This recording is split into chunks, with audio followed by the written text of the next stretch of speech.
So, ఇప్పుడు మీరు work జేసిన లిరిసిస్ట్‌లో అందరూ టాప్ వాళ్ళే. అనంత శ్రీరామ్, భాస్కర్ భట్ల, ఇంకా చైతన్య ప్రసాద్ గారు. సో, మీ ఎక్స్‌పీరియన్స్ ఎలా ఉండే? ఎందుకంటే వీళ్ళు ఎప్పటినుండో ఇండస్ట్రీలో ఉన్నారు. అవును. ఎప్పటినుండో వెరీ ఎక్స్‌పీరియన్స్‌డ్. మీరు వచ్చేసి ఒక 7, 8 ఇయర్స్ అవుతుంది. సో, మీ ఎక్స్‌పీరియన్స్ ఎలా ఉండే వాళ్ళతో పనిజేస్తున్నప్పుడు? వాళ్ళు చాలా సపోర్టివ్ అండి. జనరల్‌గా నేను లక్కీగా ఫీల్ అయ్యేది ఏంటంటే చైతన్య ప్రసాద్ గారు 'RX100' నాకు అప్పుడే అవును. పరిచయం.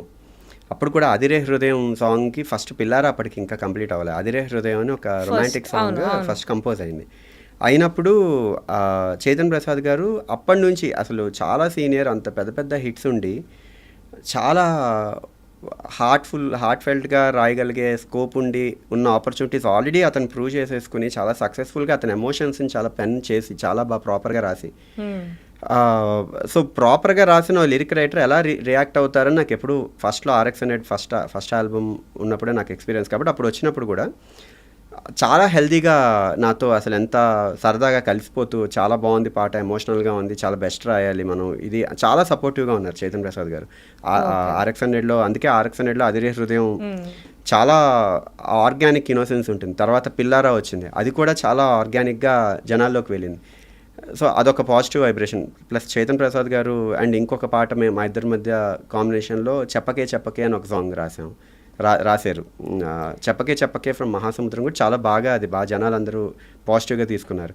సో ఈ రిలేషన్ లిరిక్ రైటర్కి అండ్ కంపోజర్కి లేకపోతే కంపోజర్ ఏమనుకుంటున్నారు అనేది తెలుసుకోగలిగే శక్తి, సపోర్ట్ ఇవ్వకపోతే లిరిక్ రైటర్, పాట అనేది విడివిడిగా చూసుకుంటే బాగుండొచ్చు. లిరిక్స్ విడిగా బాగున్నాయి, ట్యూన్కి సెట్ అవ్వలేదు, అది టుగెదర్ రావాలంటే ఇద్దరికి కోఆర్డినేషన్ ఉండాలి. ఉండాలి. సో అలాగే భాస్కర్ భట్ల గారి విషయంలో తీసుకుంటే అతను చాలా సపోర్టివ్.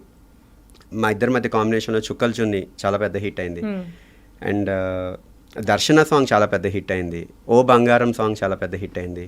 'రంబ రంబ' సాంగ్ కూడా మహాసముద్రం చాలా బాగా జనాలు అందరూ విన్న వాళ్ళందరూ చాలా పాజిటివ్గా చెప్తున్నారు. అండ్ ఎస్ఆర్ కళ్యాణ్ మండపంలోనే ఇంకొక సాంగ్ కూడా ఉంటుంది. ఇవన్నీ చాలా పాజిటివ్గా జనాలు తీసుకున్నారు. అది కూడా మా ఇద్దరి మధ్య సపోర్ట్, మా ఇద్దరి మధ్య ఆ కొలాబరేషన్ కూడా చాలా పాజిటివ్గా జరిగింది. అండ్ నేను భాస్కర్ భట్ల అనంత్ శ్రీరామ్ గారితో కూడా 'బుజ్జి బంగారం' గుణ 369లో 'బుజ్జి బంగారం' కూడా చాలా పెద్ద హిట్ అయింది. సో అనంత్ శ్రీరామ్ గారు కూడా చాలా సపోర్టివ్గా, చాలా ఆ పాటకి న్యాయం చేసే ప్రయత్నం, అంటే ఇప్పటికీ వాళ్ళు అంత సస్టైన్ అవుతుంది వాళ్ళ గుడ్ విల్ అంతా, అంటే డ్యామ్ షూర్గా వాళ్ళకి మ్యూజిక్ మీద ఉన్న రెస్పెక్ట్ అవ్వచ్చు, మ్యూజిక్ కంపోజర్ చేసిన అటెంప్ట్ ఎలా చేశారో అని ఆలోచించగలిగే విజ్డమ్ వాళ్ళు ఓపెన్గా ఉంచుకుని అడగడం కానీ అన్నీ చేయడం వల్ల ఇవన్నీ పాజిటివ్ సెక్షన్సే. ప్లస్ వాళ్ళతో పాటు నాకు నేను ఎలా ఫీల్ అవుతానంటే, కొత్త మ్యూజిషియన్స్ కొలాబరేటివ్గా ఇప్పుడు కొత్త లిరిక్ రైటర్స్తో, కొత్త సింగర్స్తో కూడా, అంటే కొత్త అంటే న్యూ ఎంట్రీస్గా వస్తున్న సింగర్స్ అండ్ లిరిక్ రైటర్స్తో కూడా చాలా ఇంపార్టెంట్. ఎందుకంటే వీళ్ళే నెక్స్ట్ ఫ్యూచర్ కూడా ఒక హెల్ప్ అవుతుంది వీళ్ళ జర్నీ కూడా. సో నాకు ఇప్పుడు ఇందులో 'గమ్ గమ్ గణేశాలో' కూడా ఒక సాంగ్ తను సురేష్ బన్శెట్టి అని అతను రాశారు. అతను 'బేబీలో' చాలా ట్రెమెండస్ హిట్స్ ఉన్నాయి. అతను చాలా సపోర్టివ్గా రాశారు. అతను హైలీ టాలెంటెడ్. అండ్ వెంగి అని అతను, వెంగి కూడా చాలా highly talented lyric writer, composer కూడా. అతను చాలా మూవీస్ కూడా కంపోజ్ చేస్తున్నారు. అండ్ నాకు విశ్వనాథ్ అని చాలా లాంగ్ బ్యాక్, నా ఎర్లీ కెరియర్ నుండి నాకు బాగా సపోర్టివ్గా ఉన్న విశ్వనాథ్ అని, శుభం విశ్వనాథ్ అని, అతను కూడా చాలా హైలీ టాలెంటెడ్.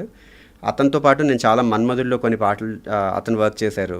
సో అందరికీ నేను జనరల్గా ఎలా ఉంటుందంటే, అందరికీ ఒక యూనిక్, ప్రతి ఒక్కరికి ఒక యూనిక్ బ్లెండ్ ఉంటుంది, యూనిక్ ఐడియాలజీ ఉంటుంది. ఆ ఐడియాలజీని ఎలా మనం ఒక ట్యూన్ రూపంలో రిఫ్లెక్ట్ చేయొచ్చు. సో అందుకే కొత్త వాళ్ళతో కూడా నేను ఎప్పుడూ జర్నీ ఇష్టపడుతూ ఉంటా. కళ్యాణ్ చక్రవర్తి గారు హైలీ టాలెంటెడ్ లిరిక్ రైటర్. అతను కళ్యాణ్ గారితో కూడా 'వినరో భాగ్యం విష్ణు కథలో' వాసవ సుహాస సాంగ్ చాలా బాగా కుదిరింది. హరోం హరాలో ఇప్పుడు ఎలాగో 14th కి రిలీజ్ కాబట్టి హరోం హరాలో ఆల్రెడీ లాంచ్ అయింది ఒక సాంగ్, ఫస్ట్ సాంగ్. ఓకే. హరోం హరా అని సాంగ్, టైటిల్ సాంగ్ కూడా అతను రాశారు. అది చాలా మంచి విద్వత్తున్న వ్యక్తి అతను. సో బేసిక్ గా లిరిసిస్ట్ లిరిక్స్ రాసిన తర్వాత మీరు మ్యూజిక్ ఇస్తారా, అంటే ట్యూన్స్ ఇస్తారా, లేకపోతే ట్యూన్స్ మీరు రాసినాక లిరిసిస్ట్ పని చేస్తారా? జనరల్గా నేను నమ్మేది ఎప్పుడైనా ట్యూన్ పుట్టాకే లిరిక్ పుడుతుంది. అంటే లిరిక్ రైటర్ ఒకవేళ ఫస్ట్ లిరిక్ పెడుతున్నా కూడా అతను ప్రాస్ అయితే రాసుకోవాలి. ఎండ్ ఆఫ్ ది డే ముగ్గురు ఉంటారు. ఒక తెలుగు అయినా ఏ లాంగ్వేజ్లో అయినా ఒక పెన్తో ఒక లిరిక్ రాయాలి అంటే, ఒక పర్టికులర్ తెలుగు పదాలు రాయాలంటే ముగ్గురు ఉంటారు కేటగిరీస్. ఒకటి పోయిట్, ఏదైనా వర్ణిస్తారు. అవును. 2 రైటర్, ఓన్లీ మూవీ ఏంటి, సబ్జెక్ట్ ఏంటి, దాని బౌండరీస్లోనే వర్ణించుకోవాలి స్టోరీ లైన్ని ప్రాపర్గా కన్వే అయ్యేట్టుగా. 3వది లిరిక్ రైటర్ అంటే స్టోరీలో ఏముంది అనేది ఇంపార్టెంట్, స్టోరీ నుండి బయటకు వెళ్ళకూడదు. ప్లస్ ట్యూన్ ఏదైతే కంపోజర్ ఇచ్చారో దానిలోనే ఉండాలి మళ్ళీ. సో ఇక్కడ నారోయింగ్ అవుతుంది ఆల్మోస్ట్ లైక్ లిరిక్ రైటర్కి అతను పెట్టే పదాలకి డిపెండెన్సీ ఫ్యాక్టర్స్ ఏంటంటే ట్యూన్ ఉంటుంది ప్లస్ స్టోరీ బౌండరీ ఉంటుంది. సో ట్యూన్ అనేది ఒకవేళ కానీ కంపోజర్ ఇవ్వకపోతే ప్రాస ఏదైతే రాయాలో అక్కడ ఒక ఫ్రేజెస్ రాయాలంటే ఆల్రెడీ మైండ్లో లిరిక్ రైటర్ కూడా ఒక ట్యూన్ అనుకుని ఉంటారు. అనుకోకుండా లిరిక్ రైటర్ కూడా ఒక లిరిక్ పదం రాదు. లేకపోతే పోయిటిక్గా గంటలు వర్ణించుకోవచ్చు, లేకపోతే రైటర్గా ఒక 2.5 hours వర్ణించుకోవచ్చు. సో ఎప్పుడైతే ఏ లిరిక్ రైటర్ అయినా కూడా ఫస్ట్ పుట్టేది ఎప్పుడైనా ట్యూనే.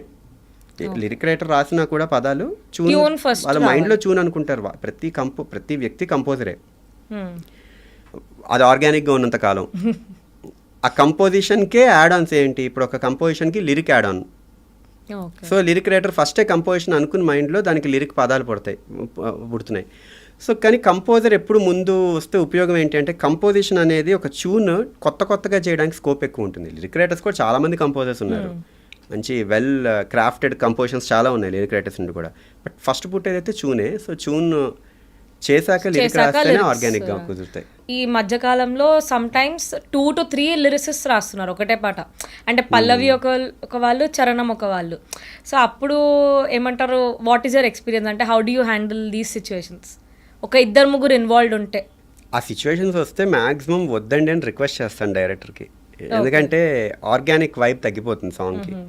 ఎందుకంటే ఒక భావం అనేది కనెక్టింగ్ ఆఫ్ ఎమోషన్స్ అనేవి ఒక్క వ్యక్తి ఒకేలా ఆలోచించడు. ఏం వర్ణించాలన్నా కూడా ఒక్కొక్క వ్యక్తి ఒక్కో డైమెన్షన్లో ఆలోచిస్తారు. అది ట్యూన్ అవ్వచ్చు, లిరిక్ అవ్వచ్చు, పాడే విధానం అవ్వచ్చు, ఏదైనా కూడా. సో ఒక్కళ్ళే గైడ్ చేయాలి. సో ఎప్పుడైనా 3 లిరిక్ రైటర్స్ రాస్తే, 2-3 లిరిక్ రైటర్స్ రాస్తుంటే ఒక సాంగ్లో ఒక లిరిక్ రైటర్ రాసిన భావానికి ఇంకో లిరిక్ రైటర్ రాసిన భావానికి లింక్ ఉండదు. ఆ లింక్ ఆర్టిఫిషియల్గా బ్లెండ్ చేసినా కూడా జనాలు ఒకవేళ లిరిక్తో పాడుకుంటూ ఉంటే ఆ పాటని సమ్హౌ డిస్కనెక్ట్ అయిపోతారు ఆ ఎమోషన్ నుండి. సో లిరిక్ అనేది చాలా ఇంపార్టెంట్ రోల్ ప్లే చేస్తూ ఉంటుంది జనరల్గా ఒక సాంగ్కి. ఎందుకంటే ఒక మ్యూజిక్ అనేది ఒక లాంగ్వేజ్ అనుకుంటే ఆ లాంగ్వేజ్కి పదాలని యాడ్ చేస్తే మ్యూజిక్ అనేది universal language for an emotion. కానీ ఏ లాంగ్వేజ్ అన్ని భాషలు రావు కాబట్టి ఏ భాష అయితే స్పెసిఫిక్గా వింటున్నారో ఆ భాషకి ఆ మీనింగ్ జోడించేది, అర్థమయ్యే భాషలో జోడించేది లిరికే. సో లిరిక్ వినబడే సెక్షన్స్ సంబంధించిన సాంగ్స్ ఏమన్నా ఉంటే ఎప్పుడు ఒక లిరిక్ రైటరే రాయాలి. నేను ఇప్పుడు మ్యాక్సిమం అది సిచ్యువేషన్ క్రియేట్ అవ్వడానికి ట్రై చేస్తూ ఉంటా. 2-3 వచ్చే స్కోప్. అదే మూవీకి 2-3 కంపోజర్స్ ఉంటారు. మూవీకి 2-3 కంపోజర్స్ అసలు ఎప్పుడు నా దృష్టిలో అది కరెక్ట్ కాదు. ఎందుకంటే 2-3 కంపోజర్స్ ఉంటే అది సేఫ్ జోన్. ఒక కంపోజర్ ఒక హిట్ రేషియో ఈ కైండ్ ఆఫ్ కలర్లో చేస్తాడు, ఈ కంపోజర్ ఇది చేస్తాడు. End of the day work out అవుతుందా అవ్వదా అనే కేసు పట్టుకెళ్తే క్రియేటివ్ ఆర్ట్లో ఏదైనా వర్కౌట్ అవ్వచ్చు.